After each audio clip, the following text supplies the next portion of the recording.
In recent years, Iran has found itself at the center of a covert but intense struggle for control of its missile arsenal. According to the Alma Institute, last month, U.S. Special Forces intercepted a cargo ship in the Indian Ocean en route from China to Iran. Maariv writes about this. On board were military components, including industrial planetary mixers needed to produce solid rocket fuel. These devices are considered critical to the development of modern ballistic missiles capable of rapid launch with minimal probability of early detection. Planetary mixers are a strategic resource for Iran.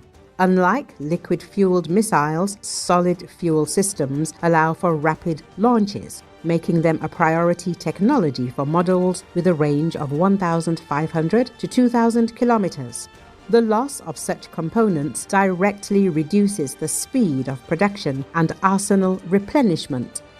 Analysts note that Iran has already suffered significant losses in its missile capabilities. Israel estimates that out of approximately 2,500 ballistic missiles from before the conflict, only 1,500 to 1,700 remain. At the same time, Israel has recorded a reduction in the number of launches and an improvement in the effectiveness of intercepting launches, significantly limiting Iran's capabilities. Since 2019, Israel and the United States have been conducting systematic operations to destroy key elements of Iran's missile infrastructure. Planetary mixers have already been destroyed in Iran, Syria, and Lebanon and intercepted during shipping. These actions have forced Iran to increase its dependence on China, which supplies not only oil but also technological components for the missile industry. According to observers, approximately 2,000 tons of sodium perchlorate, a key material for solid fuel, have been delivered from China to the port of Bandar Abbas in recent months. Despite the active restoration of damaged factories in Pachin, Hoja, and Shahrod, Iran's real problem is its limited supply of planetary mixers. Until the country can establish production or secure smuggling of them, the rate of expansion of its arsenal will remain limited. At the political level, Tehran continues to position its missile program as defensive, but experts note that statements about its peaceful nature serve more as a cover for temporary vulnerability. In turn, the ability of the US and Israel to control equipment supplies from China directly affects the pace of Iran's rearmament. Every missing supply could mean hundreds of new missiles potentially aimed at Israel. In this context, the protests in Iran fully meet the wishes of the US and Israel. Protests in Iran have been going on for 12 days now, with demonstrators taking over 2 cities and police siding with protesters. Unrest erupted in late December amid an economic crisis, nearly 50% inflation, soaring prices, and a devalued national currency.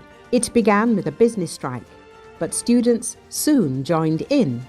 Localized protests quickly escalated into widespread protests, calling for the overthrow of the ruling system and personally of Iran's supreme leader, 86-year-old Ayatollah Ali Khamenei.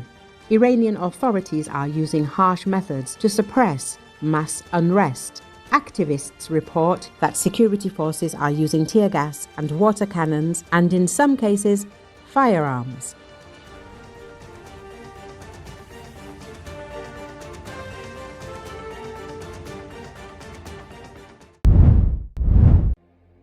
Iran's foreign minister said on Thursday his country is prepared for both war and negotiations, amid concerns about military strikes against Iran by Israel and the United States.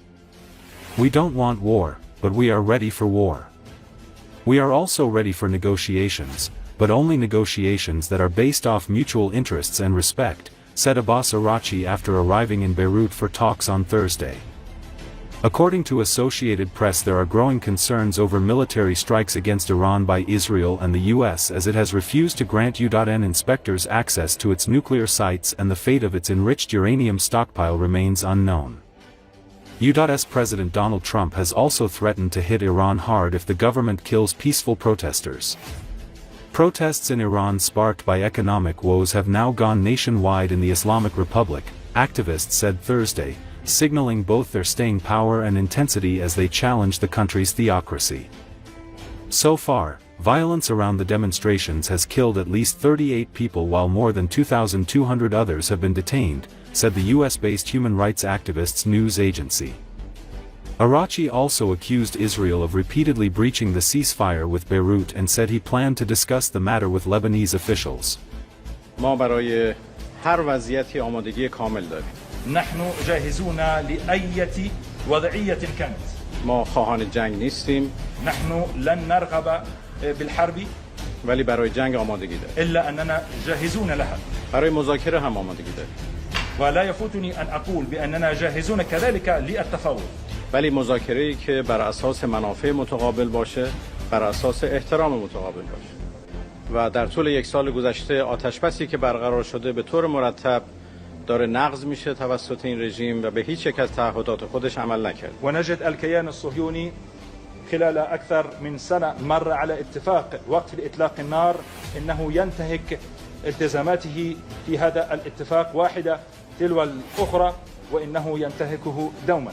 هدف اول سفر من به لبنان این هست که با مقامات دولت لبنان، رئیس جمهور محترم، رئیس مجلس، نخست وزیر، وزیر امور خارجه و دیگر مقامات در مورد این چالش‌ها و این تهدیدها رایزنی نزدیک داشته باشیم. Protesters marched in the port city of Bandar Abbas in southern Iran's Hormozgan province on Wednesday, social media videos showed, as protests reached their 11th day and didn't appear to be stopping. Another video captured the protest in Abadan in Khuzestan region where protesters chanted anti-government slogans. According to Associated Press, social media videos also purported to show new cities like Bajnard, Kerman, Rasht, Shiraz and Tabriz, as well some smaller towns, joining the demonstrations on Wednesday. Massive crowd gathered in Bajnard despite increased presence of Islamic regime forces. There are reportedly plainclothes officers amongst the protesters. Iran has faced rounds of nationwide protests in recent years. As sanctions tightened and Iran struggled after the June war with Israel, its rial currency sharply fell in December. Protests began soon after on December 28. The US-based human rights activists news agency offered the latest death toll of 36 for the demonstrations. It said 30 protesters, 4 children and 2 members of Iran's security forces have been killed. Demonstrations have reached over 310 locations in 28 of Iran's 31 provinces. More than 2,100 people have been arrested, it said. The group, which relies on an activist network inside of Iran for its reporting, has been accurate in past unrest. It came as, seeking to halt the anger, Iran's government began Wednesday paying the equivalent of $7 a month to subsidize rising costs for dinner table essentials like rice and meat.